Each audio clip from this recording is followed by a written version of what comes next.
На праздничный ифтар для разговения мусульмане приезжают целыми семьями. Ведь месяц Рамадан самый лучший для мусульман. В это время Аллах дарит множество благостей правоверным. В течение светового дня мусульмане не едят, не пьют и воздерживаются от всего, что нарушает пост. Рамадан – это самый лучший месяц в году.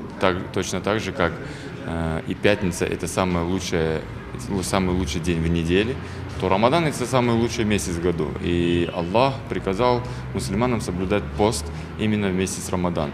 И это очень великое событие. И когда мусульмане держат пост, за это есть огромное вознаграждение. Время поста в месяце Рамадан длится от наступления рассвета до захода солнца. Но есть и исключения для тех, кто не может держать пост по определенным религиозным причинам.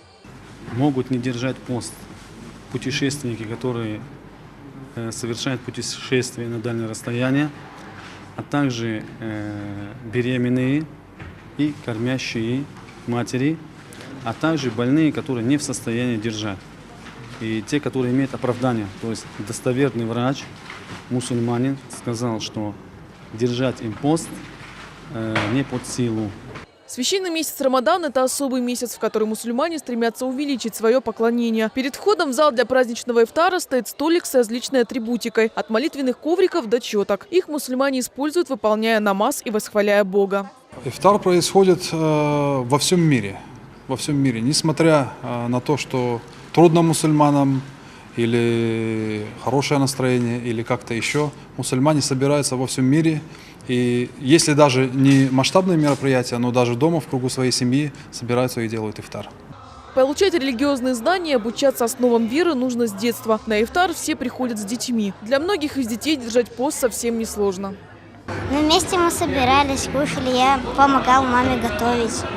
Но иногда, когда я роза не держал, то тогда я маме помогала, она соль давала, и я проверял. Первые дни мне было тяжело, но сейчас мне легко. Потому что первые дни, не привык.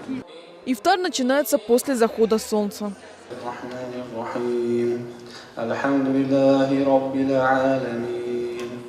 После разговения финиками или водой мусульмане спешат на вечерний намаз. Затем торжественная вечерняя трапеза. Без угощения никто не остается. В этот месяц выражается особая солидарность верующих. Рамадан – месяц добра, щедрости и великодушия. Дарья Ковган, Павел Мирошниченко, Евгений Луговской, служба новостей ТВ.